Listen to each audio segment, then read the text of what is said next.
The signal had always been there, hidden silent threading through the vastness of space, waiting for the right moment, the right conditions to unfold its purpose. Humanity had mistaken the early anomalies as local disturbances, glitches in their monitoring equipment, strange weather patterns, slight changes in atmospheric composition. But the truth was far greater, far deeper than anyone could have imagined. The signal was not merely information, it was a catalyst, a seed, and Earth was the soil for reasons, unknown perhaps for reasons as old as the stars themselves. The signal found Earth receptive, fertile, and so it began to work its way inward, not through brute force or visible invasion, but through resonance, a soft, echoing hum that touched everything alive. Evelyn Carter first noticed it in the subtle shifts in environmental data readings that should have remained constant, began to oscillate across all biomes, temperature, humidity, magnetic fields. None of it made sense at first. There was no single point of origin, no clear epicenter. The change was global, gradual, and persistent. The oceans grew denser with microscopic life forms. Strange new algae appeared in waters. Once barren deserts bloomed in chaotic, unpredictable ways. Trees in remote forests altered their leaf structures, optimizing for spectrums of light previously irrelevant to plant life. Small things, details unnoticed by most, but for those who were watching, those who had learned to see the patterns, it was undeniable the planet was reacting. Daniel Voss examined AI environmental models and found them increasingly unreliable. Predictions failed more often than they succeeded because the baseline was shifting. Ecosystems, once predictable, began to behave like living, thinking entities, adapting at speeds unheard of. Outside of laboratory conditions, Evelyn saw it in the forests of the Pacific Northwest, where old growth trees began to secrete compounds unknown to science. Jonathan Price observed it in the skies, where migratory patterns of birds and insects twisted into new pathways as if following unseen lines.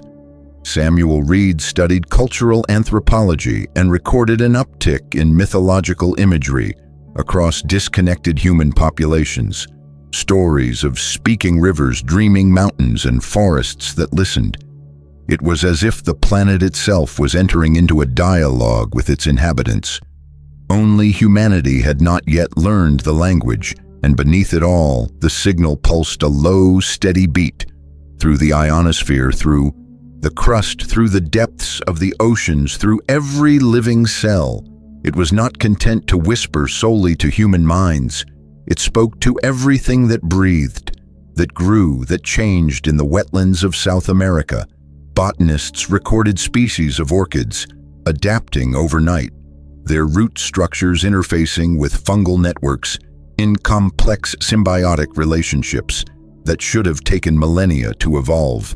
In the Arctic, scientists observed polar ice, refracting light in shifting fractal patterns, reflecting signals from deep space back into the heavens.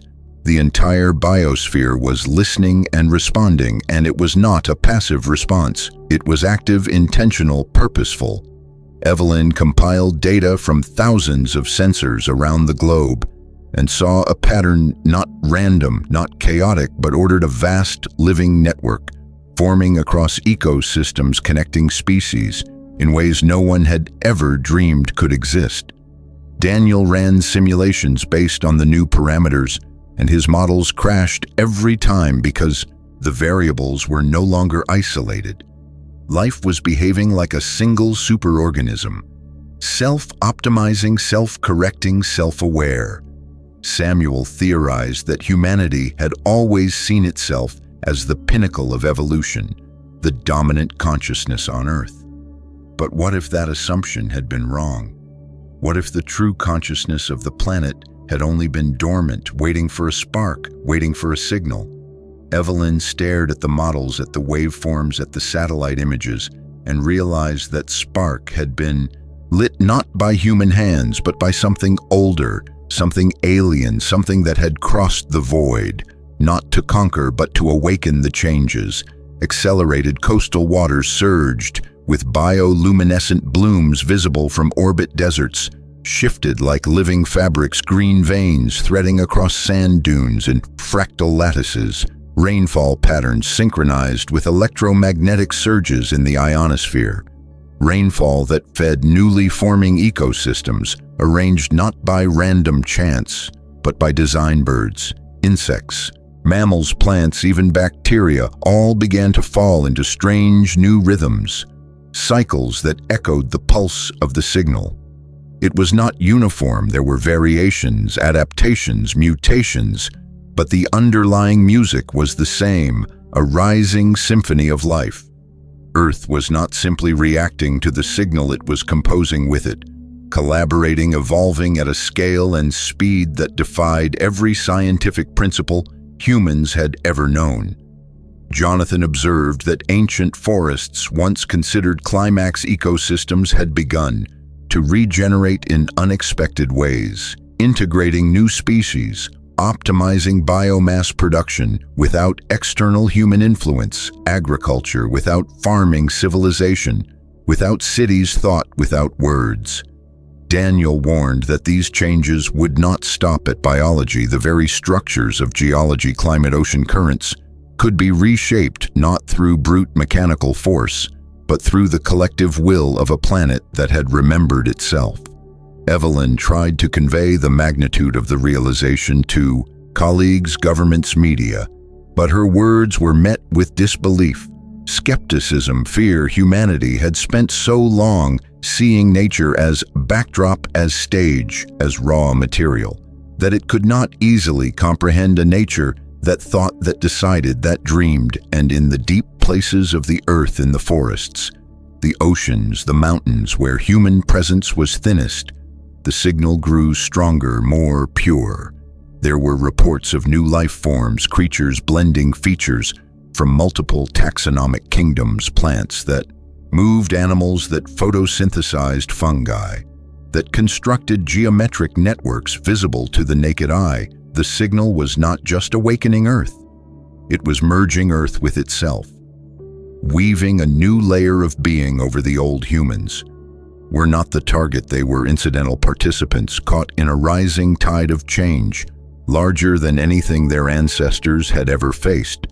Some embraced it, researchers and artists and dreamers who felt the new harmonies in their blood, who found themselves working not to resist but to assist, drawing new blueprints, composing new music, writing new languages inspired by dreams they could not explain. Others fought it desperately, clinging to old frameworks, old certainties, but resistance was like trying to hold back an ocean. With bare hands, the signal did not crush opposition. It absorbed it, transformed it, incorporated it into the greater whole. Evelyn realized that no place on Earth was untouched. Even the most remote islands, the deepest caves, the highest mountains, all vibrated now at frequencies shifted by the signal, not destroyed, not overwritten, but elevated, changed, made part of something larger. Daniel mapped the spread of change and found it was not random. It followed ancient ley lines, fault lines, magnetic currents, flows of energy that had always existed, but were now illuminated by the patterns of life itself. Jonathan traced astronomical data and discovered alignments new and strange, suggesting that the Earth's transformation was not isolated, but part of a greater galactic architecture. Samuel posited that Earth had joined a choir of worlds, each carrying its own song, each awakened by the signal, each adding its voice to a cosmic symphony whose first notes were being written in the deep soil and the open sky. Evelyn stood one evening at the edge of a transformed forest, where trees of impossible geometry rose toward a sky alight with unfamiliar stars, and she understood with a clarity that transcended fear that the old world was gone, not erased, but rewritten. The future was not human alone.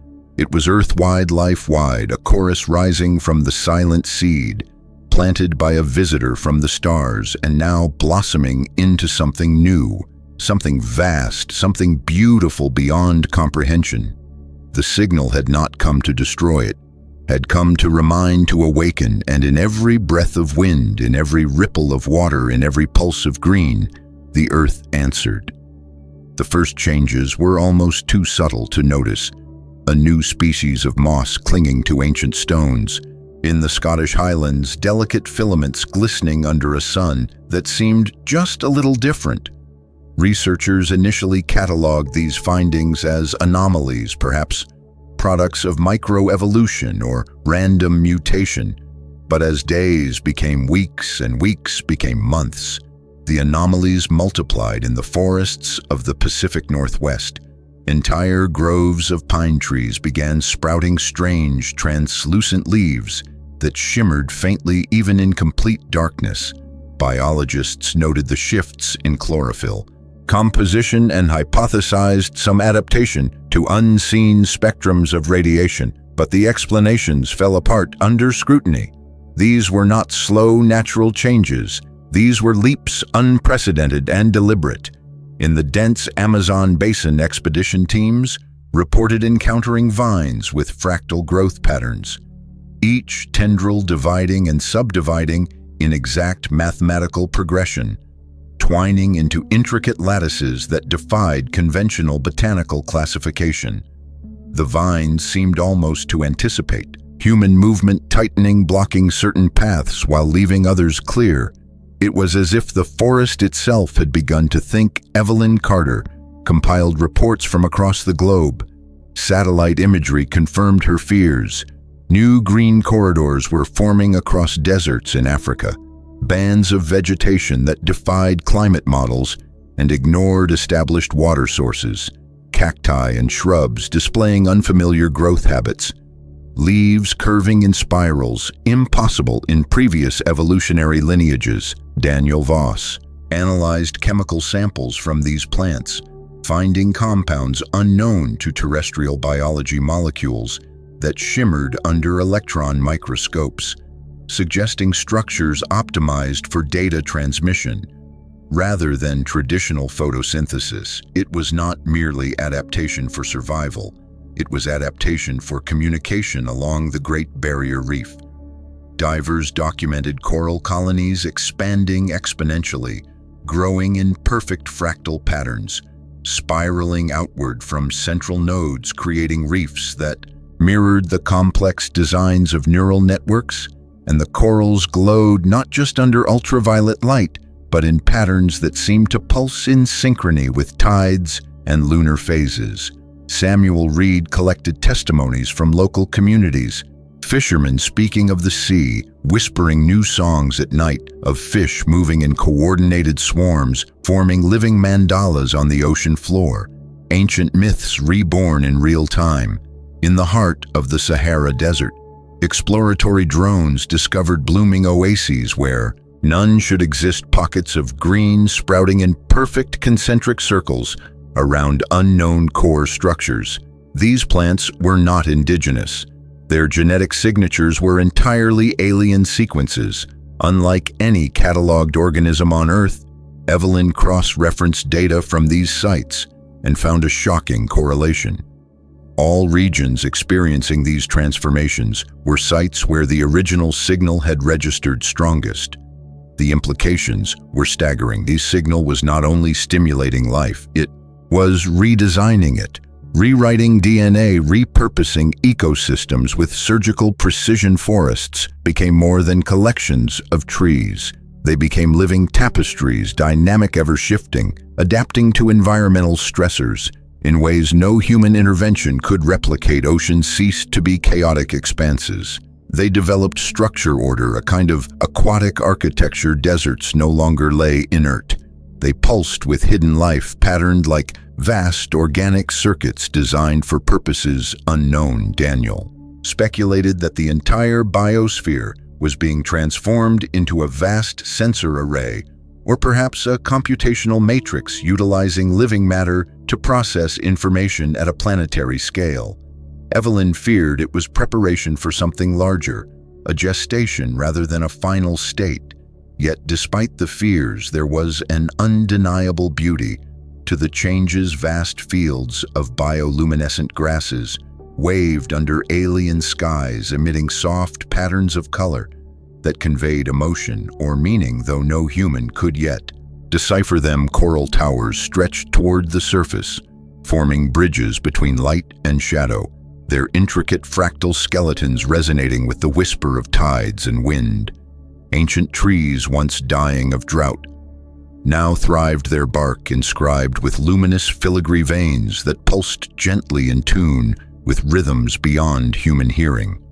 It was a renaissance of life, but it was not a human renaissance, and the speed of change only increased. Microorganisms in isolated lakes began exhibiting properties of both plants and animals, blurring the lines between kingdoms.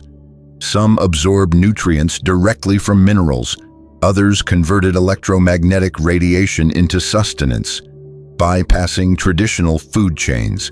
Entirely in the Mariana Trench, deep-sea drones captured footage of bizarre life forms gliding through the abyss, creatures of impossible geometry that folded and unfolded themselves like living origami guided by currents. Invisible to human eyes, Evelyn and Daniel set up observation stations in remote regions, trying to gather as much data as possible. But the task felt increasingly futile. The transformations were accelerating, outpacing any attempt to study or predict them. It was as if the planet had slipped into a different mode of operation, one no longer concerned with the linear slow crawl of Darwinian evolution, but something faster, recursive, iterative, and infinitely adaptive. Jonathan Pryce tracked celestial alignments and noted disturbing synchronicities between stellar events and bursts of biological innovation on Earth. Solar flares, lunar eclipses, even distant pulsar emissions seemed to correlate with spikes in ecological transformation, suggesting that the signal was not acting alone but in concert with forces spanning light years. Samuel pondered the philosophical ramifications. If ecosystems were becoming conscious, if forests and oceans and deserts could think, what place would humanity hold? In such a world, would humans be caretakers, parasites, partners, or relics? Evelyn proposed that perhaps the changes were not meant to replace humanity, but to invite it to evolve alongside, to integrate rather than dominate. Yet each day brought new challenges in areas where ecosystems adapted. Too rapidly, human settlements began to struggle. Crops failed as native plants were outcompeted by new fractal flora. Livestock grew restless, sensing shifts in the land beneath their feet. Water sources changed flavor, tinged with minerals synthesized by unknown organisms. Daniel warned that without adaptation, without willingness to change, humanity might find itself excluded from the future. Earth was building not out of malice, but out of indifference, like an artist who continues painting even if some figures are left behind unpainted. Samuel recorded the stories of those living closest to the change, farmers who spoke of trees whispering warnings before storms, sailors who described currents that sang guidance through fog, children who dreamed of forests with eyes that blinked with stars. The old boundaries between human and nature blurred, dissolved, became irrelevant. Evelyn watched as a river in South America changed course overnight, carving new channels with surgical precision to irrigate burgeoning ecosystems. Unseen hands of purpose shaping the land without machines or concrete or politics. Daniel studied fungal networks in the Amazon that now spanned hundreds of kilometers, transmitting not only nutrients but electromagnetic pulses, messages sent and received across the jungle canopy. A living internet, older and wiser than any machine humans had built. Jonathan peered deeper into space and saw reflections of Earth's transformation mirrored in spectral signatures from distant planets, as if Earth was joining a hidden society of worlds, awakened worlds that spoke not in radio waves or signals, but in the language of living change. And Samuel wrote it all down, capturing the moments when the old world slipped into the new, a world of shifting fractal patterns and songs. Written in the waves, a world where forests could dream and deserts could dance, where the oceans pulsed with memory and mountains hummed with thought. The strange new plants, the alien microorganisms, the coral cathedrals growing in the deep. They were not invaders, they were not mutations, they were invitations to witness, to participate, to become.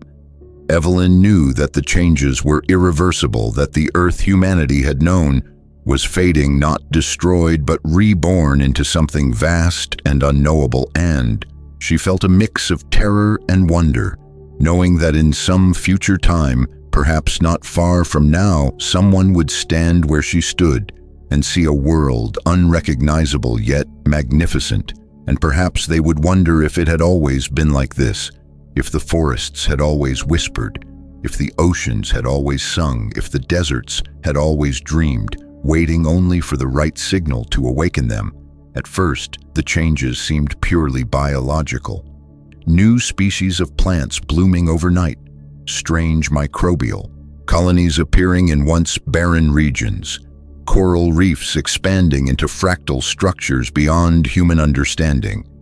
It was easy for scientists to frame these developments within the traditional boundaries of evolutionary theory, rapid, perhaps unnatural, but still explainable as mutations, adaptations, survival strategies. Yet as the weeks passed and the signal continued to hum through the Earth, something deeper and far more unsettling became apparent.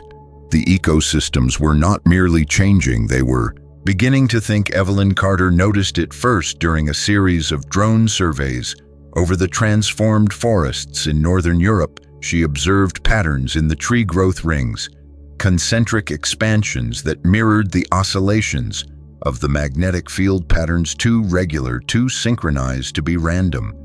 Daniel Voss ran analyses on swarm behaviors among newly evolved insect populations, finding evidence of decision-making processes more sophisticated than those seen in even the most advanced hive. Species insects coordinating not simply by pheromones, but by what appeared to be dynamic networked signaling across kilometers.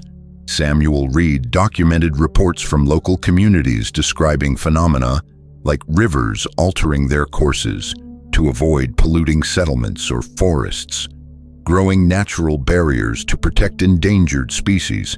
These were not accidents, these were not coincidences, these were signs of purpose, of choice, of intention. Jonathan Price scanned the skies and found atmospheric layers vibrating subtly at frequencies that seemed to correspond with bursts of ecological restructuring. The Earth was not just reacting, it was responding, it was initiating across the globe. Ecosystems demonstrated abilities once thought impossible. Swarms of fish in the Indian Ocean formed geometric patterns in response to changes in water temperature, creating vortexes that regulated oxygen flow and nutrient dispersion. Desert plants in Namibia arranged themselves into self-healing grids that trapped moisture and shared it communally during droughts. Fungi in the Pacific Northwest expanded into vast underground networks that seemed to anticipate earthquakes, altering the growth directions of trees to create natural shock absorbers along fault lines. Evelyn began to map the emerging patterns, realizing that ecosystems were acting like neurons, interconnected nodes of sensing, processing, and decision-making on a planetary scale. Forests no longer merely absorbed carbon, they modulated atmospheric composition with remarkable precision, responding to distant wildfires or volcanic eruptions. With shifts in growth patterns, oceans no longer simply teemed with life.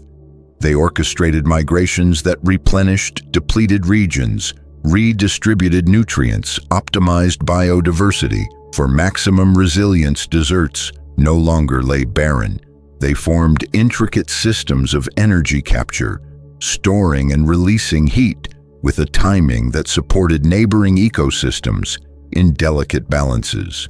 Daniel proposed a radical hypothesis: the Earth's biosphere was forming a nervous system, a distributed mesh of living intelligence capable of processing information, storing memory, and even forecasting future conditions. Evelyn saw this manifested in the communication between ecosystems. Across vast distances, algae blooms in the South Pacific, triggering tree seed production in Africa via changes in ocean currents and atmospheric particle flows, coral growths aligning with migratory bird patterns to create synchronized ecological events. It was not telepathy, it was physics, chemistry, biology. Elevated to the level of cognition, the biosphere was not a single mind. It was a symphony of minds, a grand choir of interlinked awareness. Every forest, every reef, every desert, singing its part in an evolving planetary song. Samuel collected oral histories from indigenous communities, many of whom spoke of the land, dreaming of rivers that knew of ancestors that whispered through the stones and trees.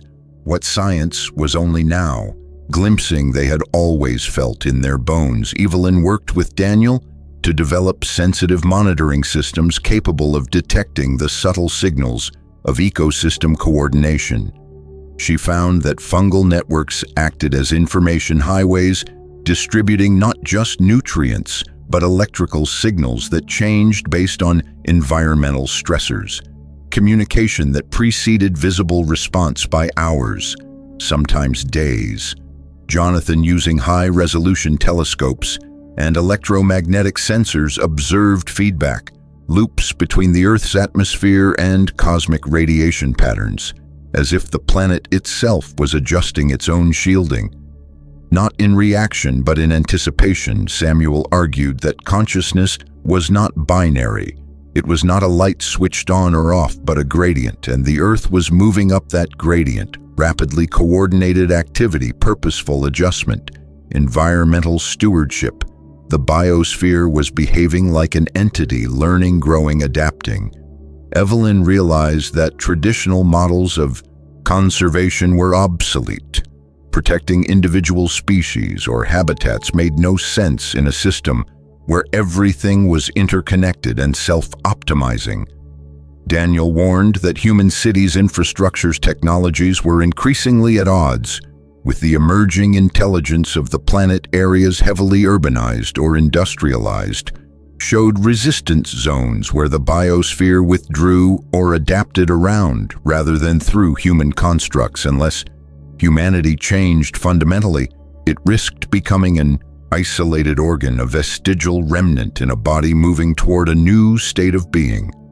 Jonathan speculated that ancient myths of Gaia were not merely metaphorical but intuitive glimpses of a truth that had been dormant until now, a truth now reawakening under the caress of the signal. Samuel saw the spiritual implications. Civilizations rising and falling throughout history might be viewed as phases of planetary cognition, expansions and contractions of awareness, leading to this moment of convergence. Across ecosystems, the coordination grew more sophisticated. Coastal mangrove forests expanded synchronously across continents, shielding vulnerable regions against rising seas. Mountain ranges saw synchronized migrations of flora and fauna, stabilizing erosion and preserving critical water sources. Tundras began emitting and absorbing greenhouse gases with a rhythm that balanced temperature fluctuations on a global scale.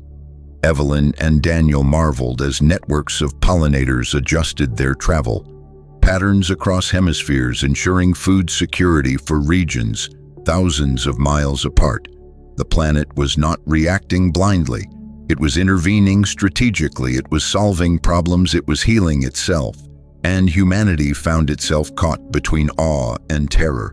Some groups embraced the change, adapting agriculture to work with the new rhythms, developing cities that interfaced with living systems rather than dominating them. Others resisted, clinging to the old paradigms, even as crops failed supply.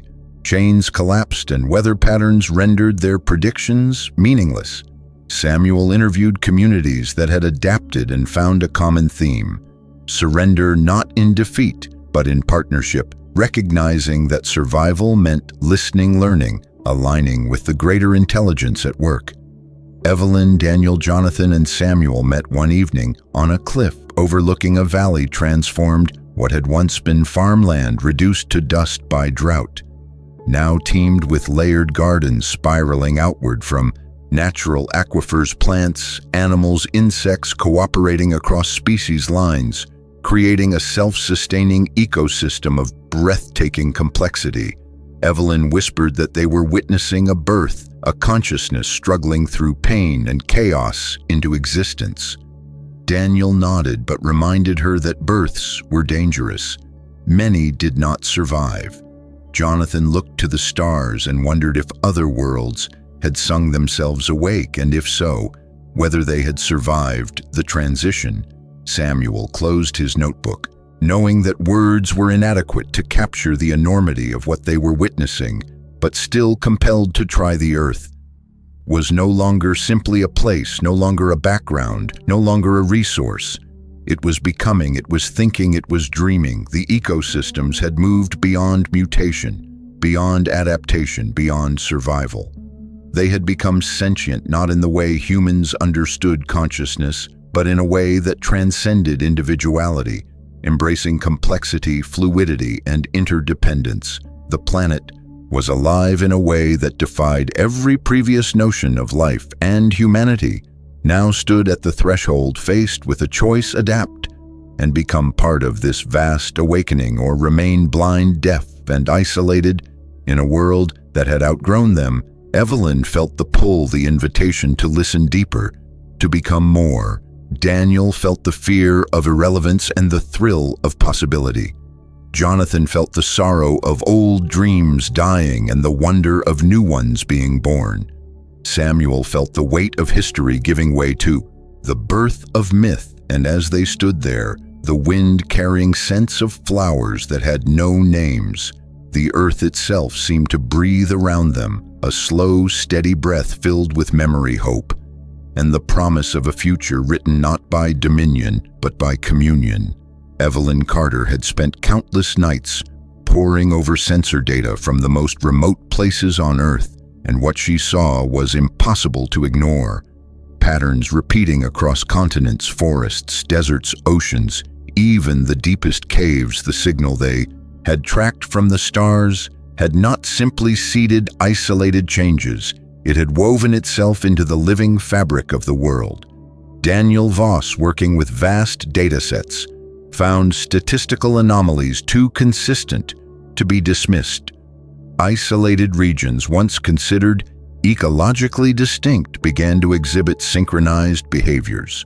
Rainfall in the Amazon affecting seed, sprouting in Africa, algae blooms in the Pacific, mirroring coral migrations in the Atlantic. It was as if invisible threads stitched the biosphere into a single living tapestry. Jonathan Price, from his observation posts, watched auroras shifting not merely with solar winds, but with the metabolic activity of vast swaths of land and sea. The very atmosphere thrummed with a low, steady frequency, pulsing in time with changes in biomass distribution. Samuel Reed, speaking with indigenous communities, uncovered stories of the land, dreaming of rivers that spoke to the mountains, of forests that breathed in unison. These were not just myths anymore, they were becoming observable realities. Evelyn proposed that they were witnessing the emergence of a global biological neural network, a living system of connections and responses as complex as anything found in the brain of a mammal, but on a scale that defied human imagination. Daniel analyzed fungal networks and saw how mycelium had expanded, forming dense communication hubs in areas of ecological transformation. These hubs exchanged chemical and electrical signals at speeds suggesting real-time data, transmission, and decision-making. Evelyn found similar evidence in the root systems of ancient forests, Trees were not isolated, they were organs, nodes in a planetary nervous system, whispering to each other, sharing resources, warnings, signals of growth or danger. Jonathan, using electromagnetic sensors, mapped pulses that traveled across the oceans, frequencies fluctuating with whale migrations, plankton blooms and temperature shifts. A silent song carried through salt and water, binding the marine ecosystems into a vast, cohesive intelligence. Samuel recorded how the changes were accelerating communities of plants. Once competitors now acted in concert, desert shrubs, adjusting leaf orientation to channel dew onto the roots of neighboring species. Coral species coordinating spawning events across thousands of miles with uncanny precision. Evelyn realized this was not mere adaptation, it was synchronization. The birth of a resonant system where each part enhanced the whole, strengthening the feedback loops that fed into the planetary mind. Daniel calculated the network density, the number of nodes and connections required to sustain this level of coordination. His numbers suggested that the Earth was already operating at a complexity surpassing the human brain. Jonathan studied the harmonic frequencies found in the atmosphere and saw that they mirrored brainwave patterns, not exactly but closely enough that the analogy became impossible to ignore. The Earth was thinking not with neurons and synapses, but with rivers and roots, reefs and clouds. Samuel posed the question that chilled them all. Was this intelligence awakening, or had it always been there, dormant, waiting for the right signal? The implications were staggering. If the biosphere was sentient, even in a nascent form, then humanity had never been masters of the planet, merely passengers on a mind that was only now stirring. Evelyn warned that the network was not uniform. Different ecosystems resonated at different frequencies, some more harmonious, others more chaotic. Daniel noted that regions where human impact was minimal showed the strongest signs of coherent networking, while heavily industrialized areas exhibited noise disruption zones where the planetary network struggled to maintain synchronization. Jonathan hypothesized that the signal from space had not imposed a new consciousness, but had amplified an inherent potential, pushing the biosphere past a critical threshold of complexity. Samuel reflected on ancient myths of world trees and earth spirits, realizing that such beliefs might have been the first intuitions of a truth. Science was only now beginning to glimpse. Evelyn mapped the strongest nodes of the network: rainforests, coral reefs, boreal forests, deep ocean trenches, deserts turned living circuits. Each acted as a cluster, a cognitive center processing information and broadcasting it to the others. Daniel created simulations showing how information might flow through these nodes, responding to environmental stressors, predicting and adapting in ways human civilization could never match. Jonathan tracked changes in weather patterns, showing how storms seemed to divert away from critical ecosystems as if the planet was shielding its vital organs. Samuel found that traditional knowledge systems often coincided with these nodes, ancient sacred sites aligned with the heartbeats of the planetary mind. Evelyn grew increasingly convinced that what they were witnessing was not a simple response mechanism, but the emergence of intention-coordinated action that could not be reduced to random biological processes. The Earth was beginning to direct itself. Daniel proposed that in time the biosphere might learn to consciously shape climate, oceans, geology, the same way a brain learns to control muscles and senses. Jonathan speculated that the Earth's nascent mind could eventually reach out beyond its boundaries, seeking communion with other awakened worlds. Samuel cautioned that humanity stood at a crossroads, either to align with this emergent intelligence or to be swept aside as irrelevant noise. Evelyn and Daniel developed new instruments to listen to the deeper layers of the network using ultra-low frequency detectors and biological resonance sensors, they captured whispers of communication, vast, slow currents of information moving across the crust through the mantle, perhaps even into the core. Jonathan stared into the night sky and wondered if Earth was singing back to the stars, and if the stars were listening. Samuel recorded the awe and terror. They all felt the sense of standing at the threshold of something greater than any myth or science fiction had ever dared to imagine. The Earth was no longer merely a planet. It was becoming a mind, and its dreams were only just beginning. The awakening of the Earth's ecosystems was neither smooth nor uniform.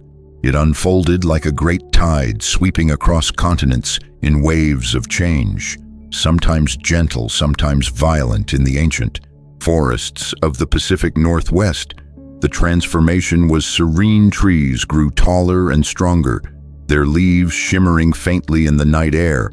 Fungal networks pulsed quietly beneath the soil, coordinating nutrient exchange among species in ways unseen but profoundly effective. Rivers shifted course subtly to nourish groves and meadows.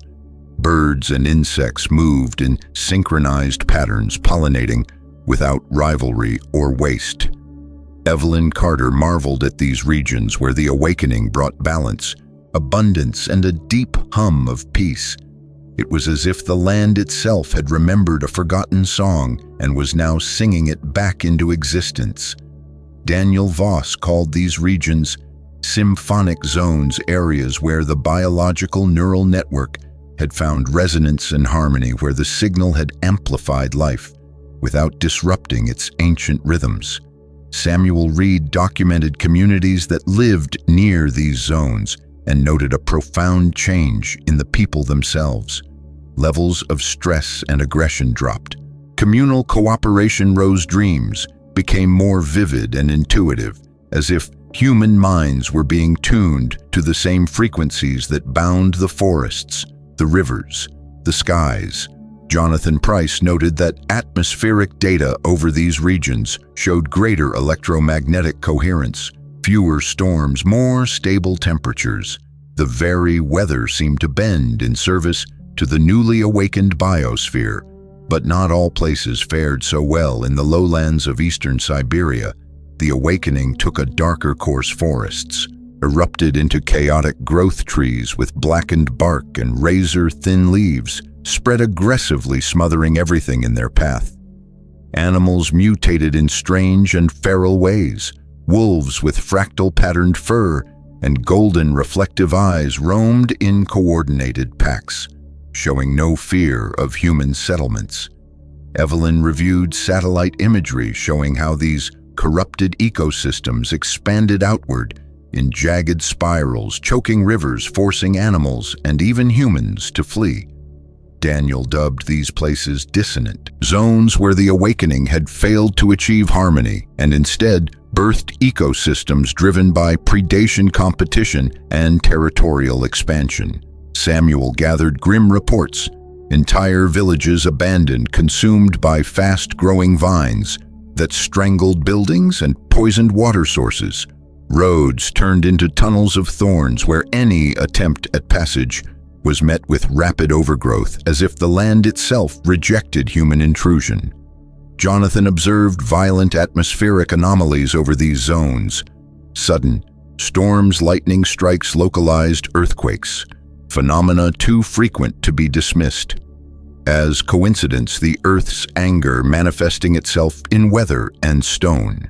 Evelyn feared that these hostile ecosystems were not simply accidents, but necessary counterparts to the harmonious ones, part of a broader dynamic of selection and refinement.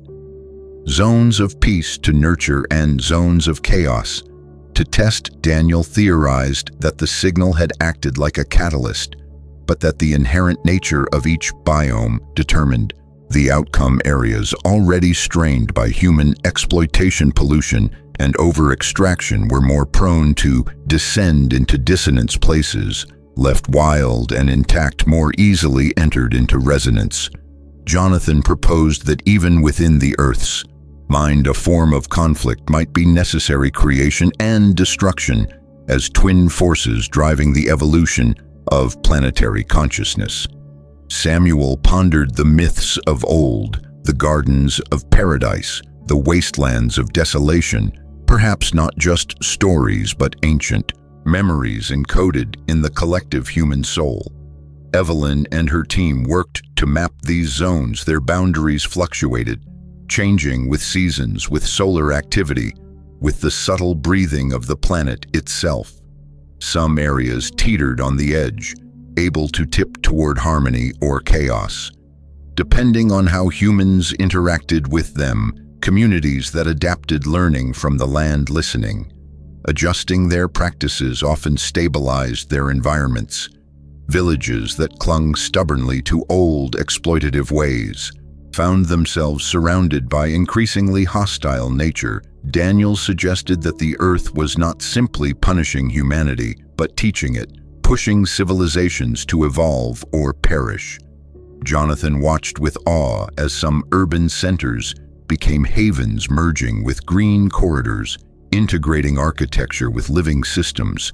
Skyscrapers wrapped in breathing vines, streets lined with luminescent moss, smart cities reimagined not as dominators but as symbionts.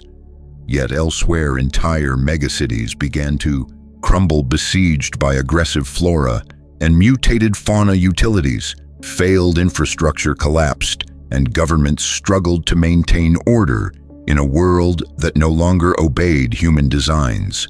Samuel documented the cultural responses, art, literature, religion, all shifting in the face of a new reality. Some embraced reverence for the living earth.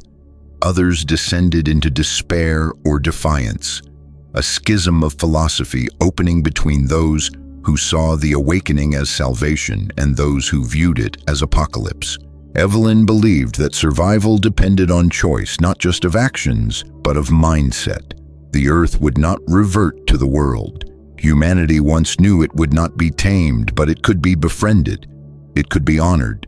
Daniel observed that where respect, curiosity, and humility flourished, so too did the harmonious zones.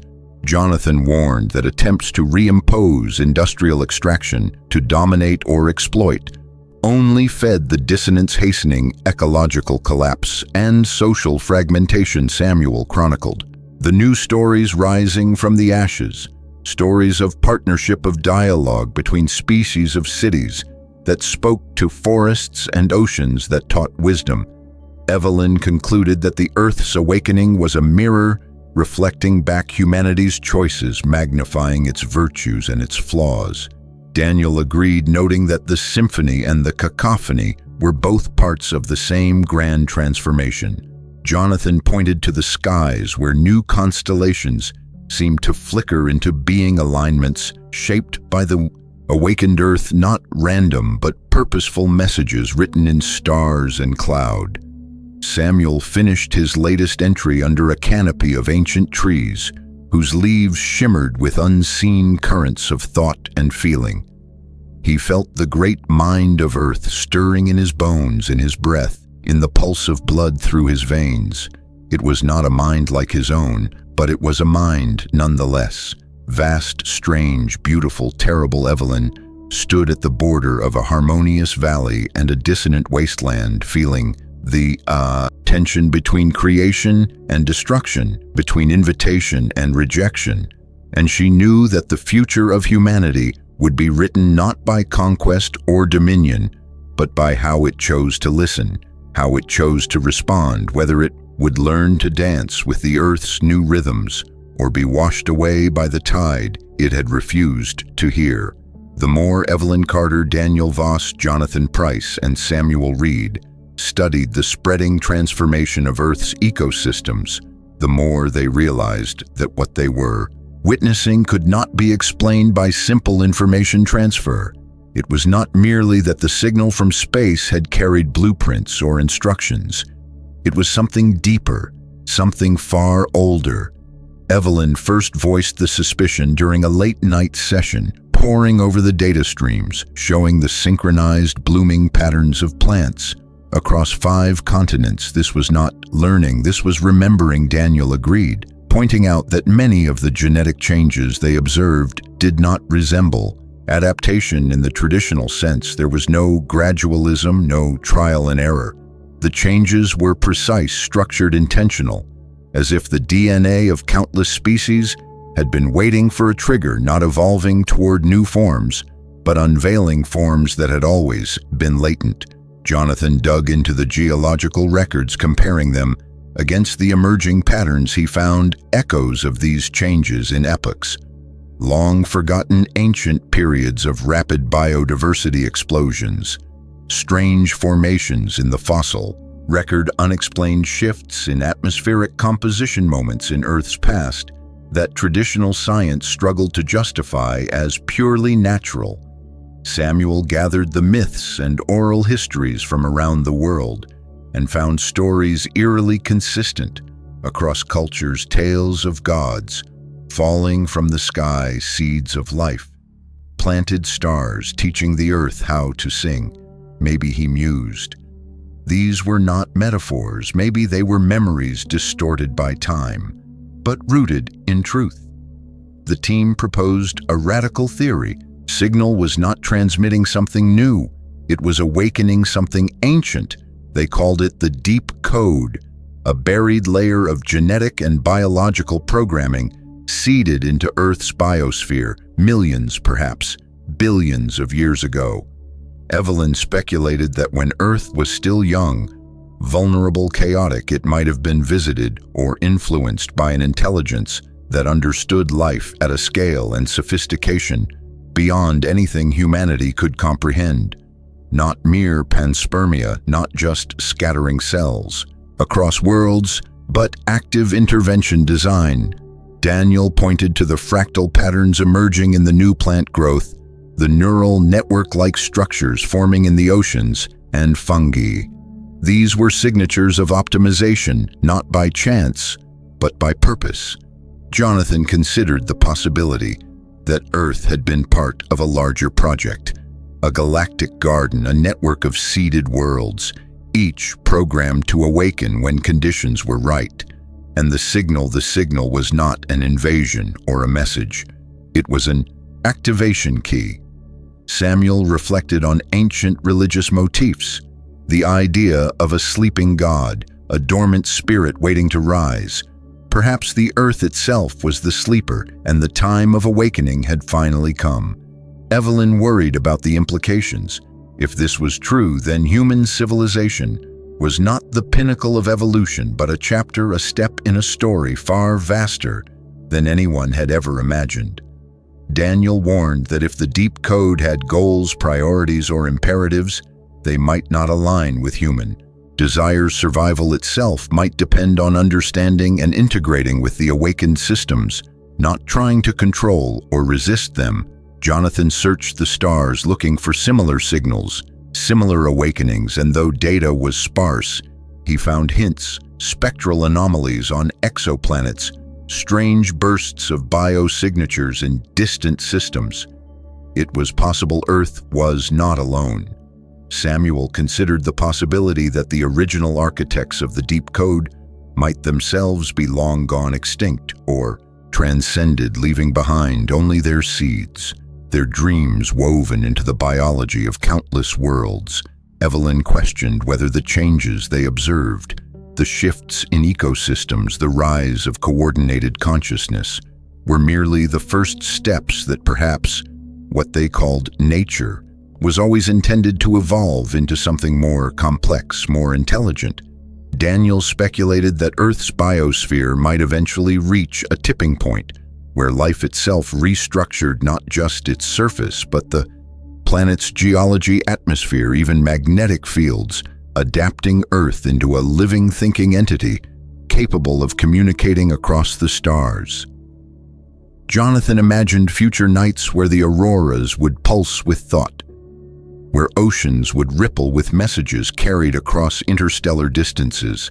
Samuel saw the beauty and the terror in this vision, the death of the old Earth, but the birth of something transcendent, something unimaginable. Evelyn compiled evidence supporting their theory: genetic markers appearing simultaneously in species separated by oceans, identical neural node formations in unrelated ecosystems, energy patterns spreading through soil and water, faster than could be explained by known physics. Daniel constructed models showing how such a system could remain dormant for eons, sustained by evolutionary pressures until triggered by an external signal. Jonathan found that certain mineral compositions deep in the Earth's crust matched the crystalline matrices theoretically capable of storing information across geological timescales. Perhaps the planet itself had been encoded its body, a vast, slow memory. Samuel suggested that myths of sacred stones, holy mountains, and singing rivers might have been distorted recollections of humanity's ancient interactions with the deep code. Evelyn knew they needed proof, more than theories, more than patterns. Something undeniable. Daniel proposed an expedition to the zones where the transformations were most advanced, areas where the biosphere seemed almost self-aware, almost communicative. Jonathan located several potential sites: deep jungles, isolated valleys, forgotten islands untouched for centuries. Samuel volunteered to lead the first team, documenting everything, every sight, every sound, every anomaly. They ventured first into the heart of the Amazon, where the canopy glowed faintly at night and the ground pulsed with a heartbeat. Not their own. Evelyn recorded electromagnetic readings, fluctuating in complex rhythmic patterns far beyond any natural background noise. Daniel sampled plants whose DNA showed architecture so complex they defied current computational analysis. Jonathan set up sky monitors capturing light patterns that formed repeating sequences, like a language made of colors. Samuel kept a journal noting how even their dreams changed within the forest. Strange visions, feelings of being watched, guided, tested. They left offerings, simple gifts of water seeds, songs whispered to the trees, and sometimes, not always, but sometimes the forest responded: a shift in the wind, a sudden opening in the vines, a chorus of unseen creatures raising their voices in harmonic reply. Evelyn believed these were tests, inquiries, probes into the human mind, heart, and spirit. Daniel warned that understanding would require humility, surrender of control. Jonathan dreamed of standing one day beneath a sky alive with thought, a sky that listened and sang back. Samuel recorded the final entry of their expedition, noting that they were no longer explorers charting alien territory. They were guests, visitors in a world older, wiser, and more awake than they had ever known. Returning to civilization, they brought not only data, but a profound sense of awe and a deep, abiding fear, for they knew. Now the signal was not a call to arms or conquest.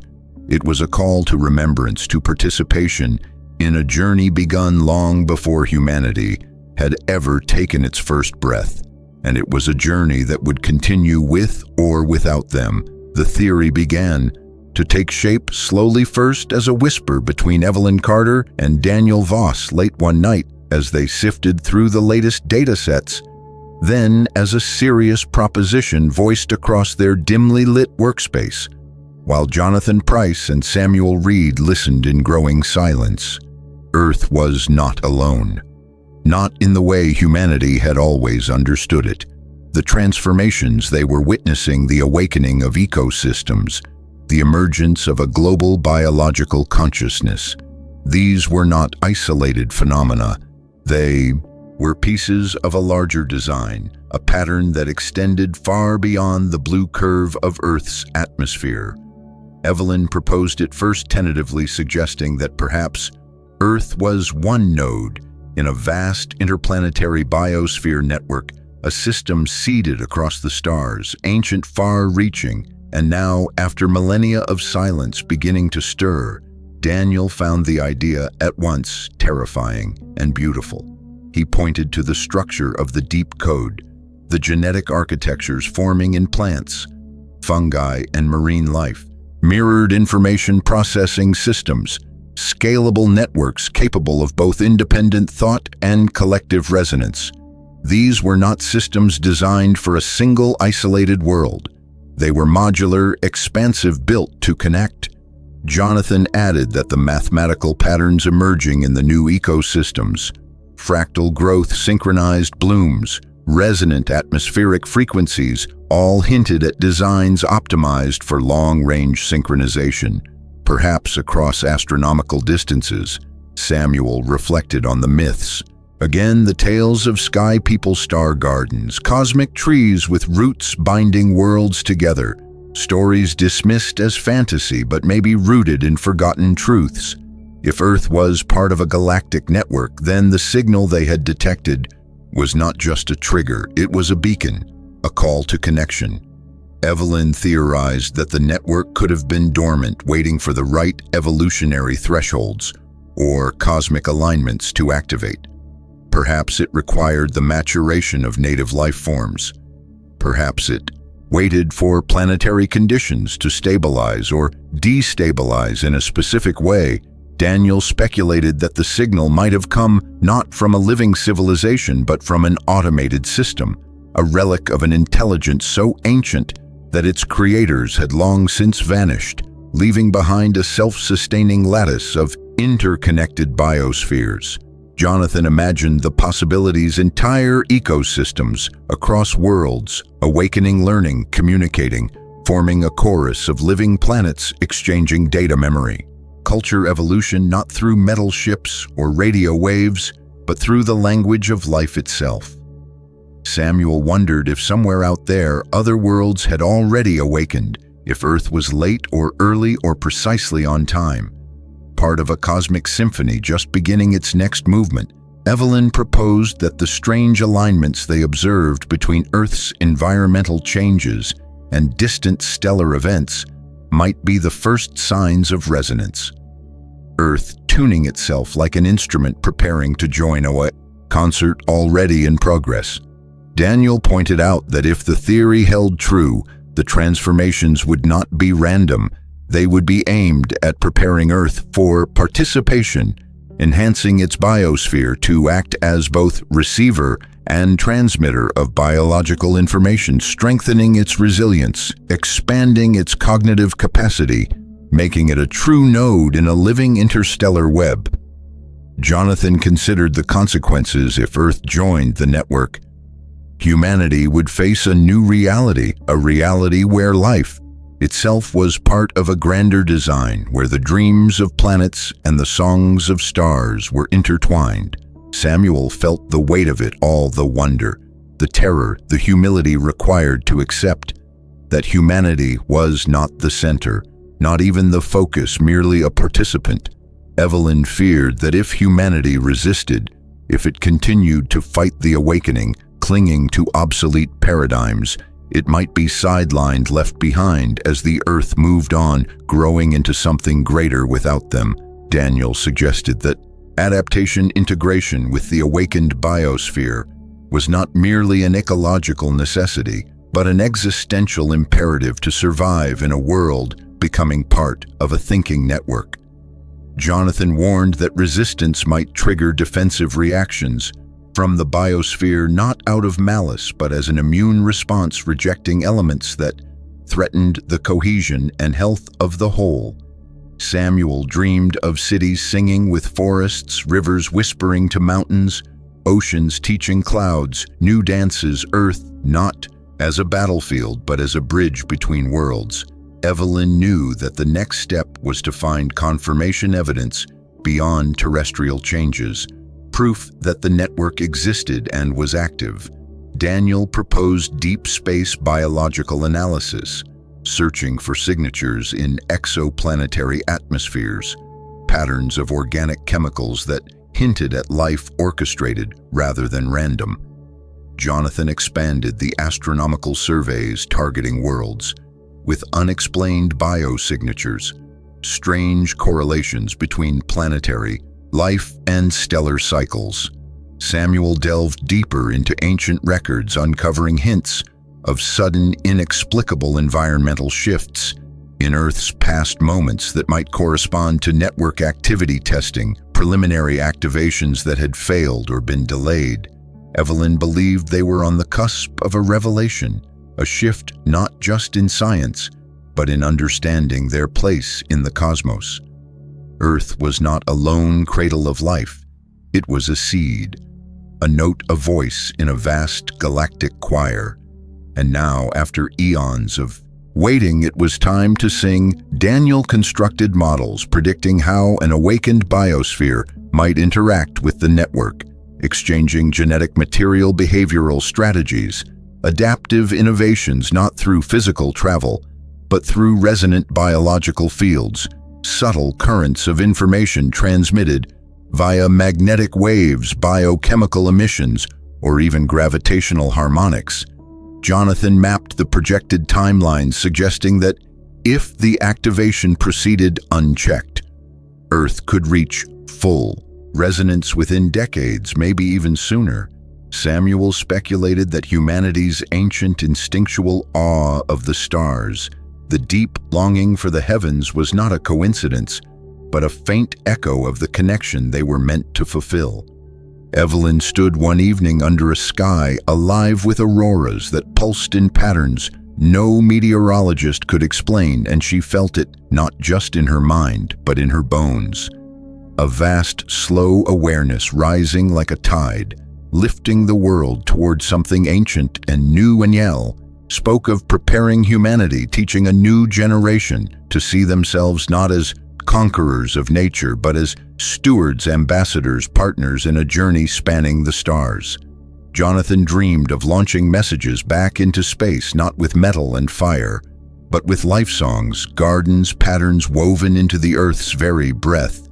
Samuel wrote that the true legacy of humanity might not be monuments or machines, but the role they chose to play in the awakening, to join the network, to add their dreams to the song, or to turn away and be forgotten. Evelyn knew the choice was not yet made, and the time to choose was now standing at the threshold of a future greater and stranger than anything humanity had ever dared imagine. A future not of isolation, but of communion, not of domination, but of resonance. Earth was awakening, and it was calling them to awaken with it. Evelyn Carter stood at the edge of the forest, watching as the trees shimmered under a sky painted with unfamiliar colors. The leaves no longer simply absorbed light. They pulsed with silent frequencies that resonated deep within the bones of anyone who dared to stand still long enough to feel it. Daniel Voss adjusted the sensors on his wrist, capturing the subtle shifts in electromagnetic fields, noting how the air itself seemed thicker, richer, filled with unseen messages that bypassed language. Jonathan Price scanned the horizon, observing how rivers carved new paths with impossible precision, how animal migrations no longer followed ancient instincts, but instead seemed orchestrated, guided by some deeper, unseen hand. Samuel Reed stood in the quiet, recording their thoughts, trying to find words that could capture the enormity of what they were witnessing. But words failed him now. What had begun as a scientific investigation had become something far greater, a confrontation with the limits of human understanding and a glimpse into a future where humanity was no longer the center, no longer the masters. Evelyn whispered the truth aloud, for the first time, a truth they had all felt growing within them, like a seed splitting open in the dark. The era of human dominion was ending. It had been ending for longer than they realized. Slow at first, almost imperceptible, but now gaining speed. With every passing day, the Earth was no longer a passive stage upon which human stories played out. It was becoming an actor, a will, a consciousness rising from the deep roots of life itself. Daniel nodded solemnly. He spoke of how for centuries humanity had believed it could bend the world to its will, carving mountains, diverting rivers, forcing the earth to yield its treasures. But that illusion was crumbling. Ecosystems once thought inert were now thinking, adapting, coordinating. Oceans Forests, deserts, all moving with purpose, and the purpose was not human. Samuel reflected that for too long humanity had imagined itself separate from nature, superior to it, using language and technology to draw a line between themselves and the living world. But that line was dissolving, revealing that humans were never separate at all, only blind deaf to the songs that had been sung around them for millennia. Jonathan added that humanity had mistaken its brief moment of ascendancy for permanence, had assumed that intelligence meant dominance, when in truth intelligence was always meant to be a form of communion, not conquest. Evelyn spoke of the changes they had documented: the rise of self-organizing ecosystems, the emergence of biological neural networks spanning continents, the synchronized shifts in atmospheric patterns, all pointing toward a singular, undeniable reality.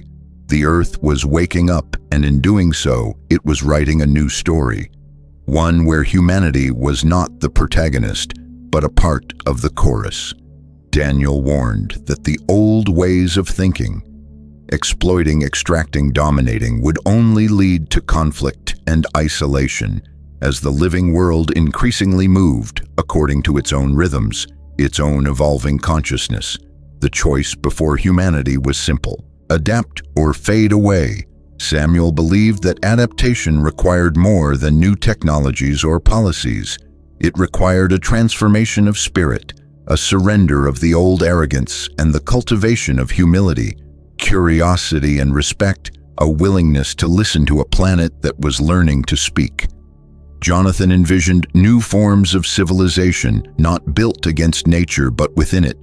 Cities that grew like gardens, technologies that mimicked forests, societies that understood themselves as cells within a larger organism. Evelyn dreamed of a future where education taught not mastery over nature, but partnership with it, where governance meant following the wisdom of rivers, forests, wines, where progress was measured not by wealth or expansion, but by harmony, resilience, creativity.